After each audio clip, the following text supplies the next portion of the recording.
And if running simultaneously with that is a Republican primary showcasing the candidates that I met with tonight, all of whom were exceptional, I think that that's going to elevate the Republican candidate and increase the Republican candidate's chances for election victory in November. Right. Yeah. The caliber of candidates that we met with tonight was just outstanding. And I believe in the end, the people, the Republican Party, people who are registered Republicans should make the decision, or should help us make the decision. And we'll work hard for all of them to, yes. Yeah, I was going to say that to that end, and any of you guys can jump in, but if there is, assuming there is a primary and a lot of these guys are in it in a way that sort of diminishes the importance of your collective decision, right? Because it was, right? I think it's much more important to elect a Republican mayor. I think all of us will agree that this isn't about ego, this isn't about anything but making sure we can continue a Republican in the mayoralty and continue to keep this city safe, to keep it financially and fiscally conservative. And you know what? It's not going to happen under the Democrats. Not one of the Democratic candidates is going to keep what we've built over the last 20 years under Rudy Giuliani and now Mayor Bloomberg. So I think it's fair to say that although it wouldn't be our first choice, but I think if we can keep the Republicans in power in the city of New York, that would be the best thing.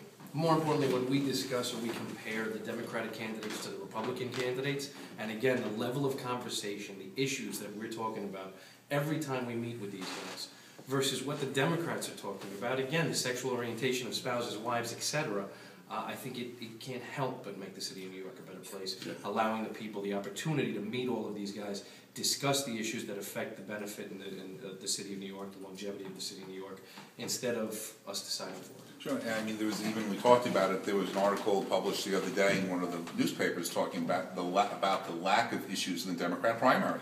I mean, they really are running in a primary that is bereft of any issue discussion whatsoever.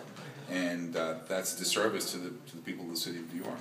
Right. Okay. And what we heard tonight, from all of them, they're very issue-oriented and, how to create jobs in the city, what we need desperately.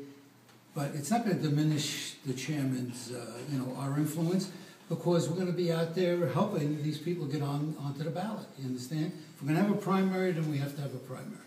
You know, Bobby, I think also what we saw tonight is each and every one of these candidates would make a great mayor. They're all different, however. So, it's going to be left up to the electorate at the very end to decide which one of these they want as their next mayor. But, I would be proud to work with any of them. And I would just add that, sometimes primaries can be destructive, and a lot of that has to do with the candidates in that primary and whether or not they get involved in personal attacks or stick to the issues. I'm very, very convinced, after listening to these gentlemen tonight and in prior weeks, that they're issue-oriented. That's what we're going to stick to. It's going to be a primary that's going to showcase Republicanism very, very well, and it's going to strengthen the ultimate candidate. Right.